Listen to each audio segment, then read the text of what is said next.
আগামী 5 তারিখ আমাদের গণঅভ্যুত্থানের প্রথম বার্ষিকী আমরা উদযাপন করব। তার আগে আমরা জুলাই সনদ আমরা স্বাক্ষর করতে চাই। সরকার আশা করি সে পথে হাঁটবেন। আমরা সরকারকে সহযোগিতা করছি। সমস্ত প্রশ্নে রাজনৈতিক দলগুলো আমরা একমত হতে পারবো, সেটাই হবে জুলাই সনদের ভিত্তি, সেটাই হবে জাতীয় সমঝোতা সনদের ভিত্তি। এটা নিয়ে বিশেষ কোনো এজেন্ডা বুদ্ধি করে কৌশল করে কোথাও কোনো চাপিয়ে দেওয়ার সুযোগ নেই। আমাদের সংবিধানের মৌলনীতি যেমন পরিবর্তন করবার সুযোগ নেই, অনেকগুলো গুরুত্বপূর্ণ অর্জন সেগুলো যেমন পরিবর্তনের সুযোগ নেই, নিশ্চয়ই নতুন বাস্তবতায় নবায়নের প্রশ্ন আছে, অনেক কিছু যুক্ত করবার আছে, সংস্কারের প্রশ্ন আছে, যেগুলো নিয়ে আমরা আলাপ আলোচনা করছি। সরকারকে কীভাবে জবাবদিহি করা যায়, দায়বদ্ধ করা যায়, এককেন্দ্রিক ক্ষমতা কাঠামো পরিবর্তন করে কীভাবে নির্বাহী বিভাগের সাথে বিচার বিভাগ সহ সাংবিধানিক প্রতিষ্ঠানের যৌক্তিক ভারসাম্য করা যায়। আমি আশা করি এ ব্যাপারে বিএনপি তারা একটা ইতিবাচক ভূমিকা তারা রাখছেন, এবং আমরা দেখতে চাই অবিলম্বে সকল রাজনৈতিক দল যেখানে আমরা একমত হব তার উপর আমরা দাঁড়াবো। দড়ি বেশি টানাটানি করার চেষ্টা কাউকে আমি না করার জন্য অনুরোধ করব। বেশি টানতে গেলে দড়িটা ছিঁড়ে যাবে, তাতে বিপদ হবে। যেটুকু অর্জন করতে পারি, যেটুকু অ্যাচিভ করতে পারি, যেটুকু একমত হতে পারি, সেটাও হয়তো বা হাতছাড়া হয়ে যাবার ঝুঁকি থাকবে। শেষ করব আমি যে কথাটা বলে, সেটা হচ্ছে সরকারকে এরপরে আপনাদের প্রধান ম্যান্ডেট জাতীয় নির্বাচন। মেহরবানি করে আপনাদের দিন দুনিয়াটা ছোট করে আনেন, আপনাদের এজেন্ডাটা ছোট করে আনেন। বিচার সংস্কারের বাইরে আপনাদের গুরুত্বপূর্ণ এজেন্ডা হচ্ছে জাতীয় নির্বাচন। আপনারা বন্দর নিয়ে যদি মনের মধ্যে কিছু থাকে, এটা আপনাদের এজেন্ডার বাইরে। মেহরবানি করে ওই এজেন্ডাটা বাদ দেন। মানবিক করিডোর বলি অথবা অন্য কোনো যদি উদ্দেশ্য থেকে থাকে, মেহরবানি করে আগামী কমাসের মধ্যে এই কাজগুলো থেকে আপনারা করবেন না। আপনাদের উদ্দেশ্য নিয়ে প্রশ্ন উঠবে। সরকারের নিরপেক্ষতা নিয়ে বড় প্রশ্ন দেখা দিয়েছে।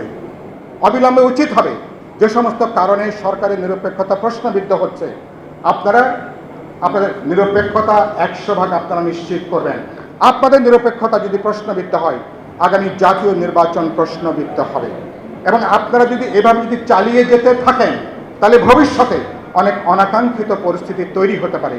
এজন্য বলবো, বিতর্ক থেকে বেরিয়ে আসেন, প্রয়োজন বোধে উপদেষ্টা মণ্ডলীকে পুনর্গঠন করেন, ছোট করেন। আপনারা অন্তর্বর্তী সরকার হলো কার্যত একটা নিরপেক্ষ তত্ত্বাবধায়ক সরকারের ভূমিকাই আপনাদের পালন করতে হবে।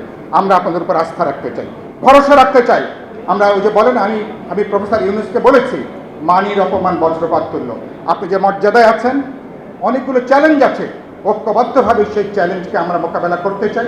আগামী ফেব্রুয়ারিতে জাতীয় নির্বাচনের মধ্য দিয়ে মর্যাদার সাথে সম্মানের সাথে অন্তর্বর্তী সরকারকে আমরা গুড বাই জানাতে চাই। তাহলে আমরা এই সরকারকে সফল বলবো। আপনারা ইতিহাসের একটা ক্রান্তি লগ্নে একটা ঐতিহাসিক ভূমিকা পালন করেছেন। আর শেষ বাক্য হচ্ছে, সরকার, নির্বাচন কমিশন, জনগণ, রাজনৈতিক দল, গোটা নির্বাচন একটা যৌথ একটা অর্কেস্ট্রার মতন, সম্মিলিত উদ্যোগের মতন। সরকার উচিত হবে সবাইকে আস্থার মধ্যে নেন, ভরসায় নেন, এবং সবার মধ্যে আস্থা জাগিয়ে তোলে। এবং যেটা নাগরিকত্ব বলেছেন, কোনো ধরনের ম্যানিপুলেশন, কোনো চাপ, হুমকি, এবং এর বাইরে যে নাগরিকরা যেন 17 বছর ধরে যে অবাধ নিরপেক্ষ নির্বাচনের জন্য অপেক্ষা করছে, পছন্দের দল বা প্রার্থীকে তারা ভোট দেবে, নির্বাচিত করবে, আমরা সেই উৎসবমুখর পরিবেশে আগামী নির্বাচনের মধ্য দিয়ে বাংলাদেশের গণতান্ত্রিক অভিযাত্রার নতুন পথে আমরা হাঁটতে চাই। আগামী 5 তারিখ আমাদের গণঅভ্যুত্থানের প্রথম বার্ষিকী আমরা উদযাপন করব। তার আগে আমরা জুলাই সনদ আমরা স্বাক্ষর করতে চাই।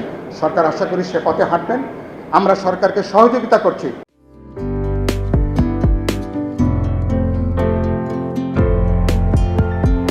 পহেলা জানুয়ারি 2025 ইউটিউব জার্নালিজমের অগ্রদূত changetv.press 6 বছর পেরিয়ে পা রাখল গর্বিত আমি অত্যন্ত আনন্দিত হলাম যে চেঞ্জ টিভি আগামী কয়েকদিনের মধ্যেই 6 বছর পূর্ণ করবে।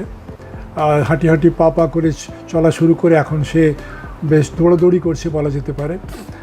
ও নামটাও অত্যন্ত বলবো যে সিগনিফিক্যান্ট, যে চেঞ্জ, এই গণঅভ্যুত্থান কিন্তু চেঞ্জ চেয়েছে।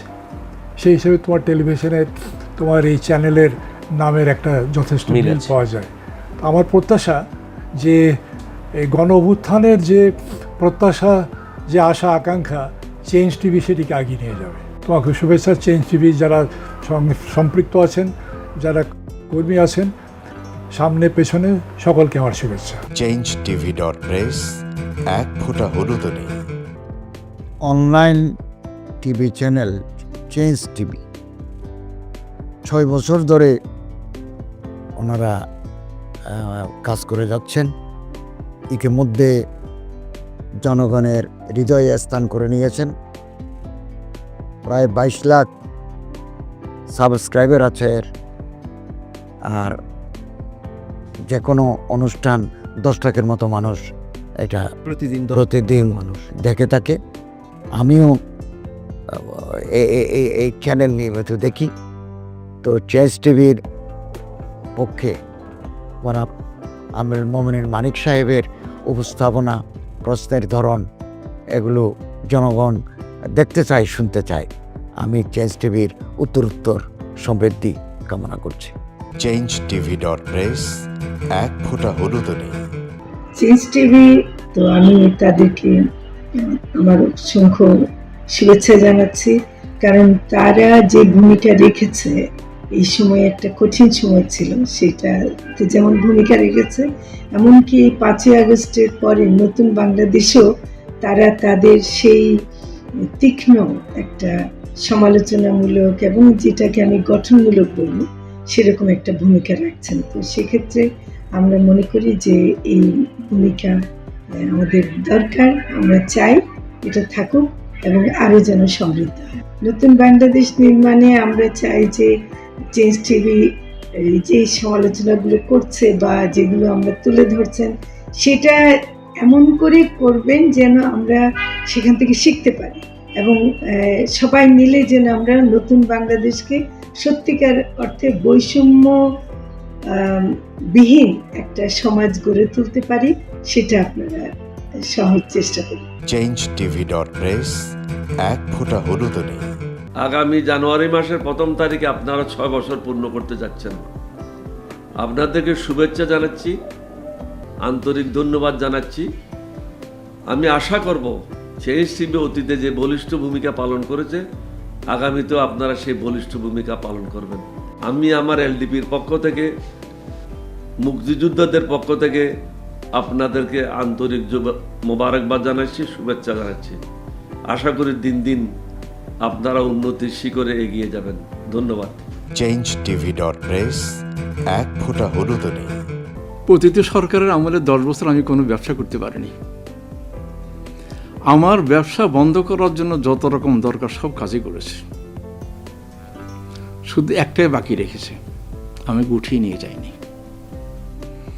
নয়া দিগন্তর মাধ্যমে যাদেরকে আমরা চেষ্টা করেছি সার্ভিস দেওয়ার জন্য, এরা আমাদের অনেকেই খোঁজখবর রেখেছে।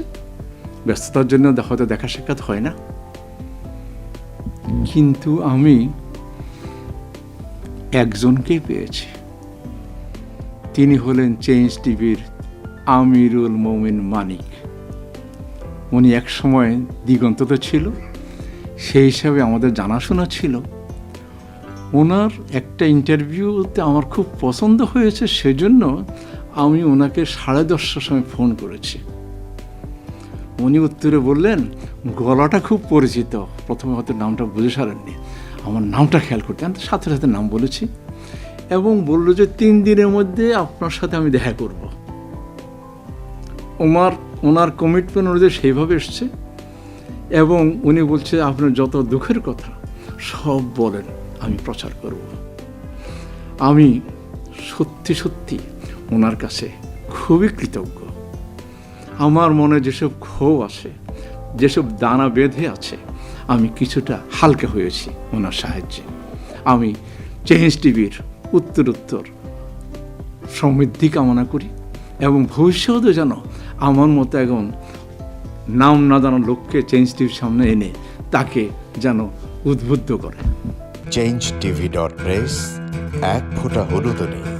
চেঞ্জ টিভি গণতন্ত্র, ভোটাধিকার, আইনের শাসন এবং মুক্ত সাংবাদিকতা প্রতিষ্ঠায় দীর্ঘদিন যাবৎ কাজ করে যাচ্ছে।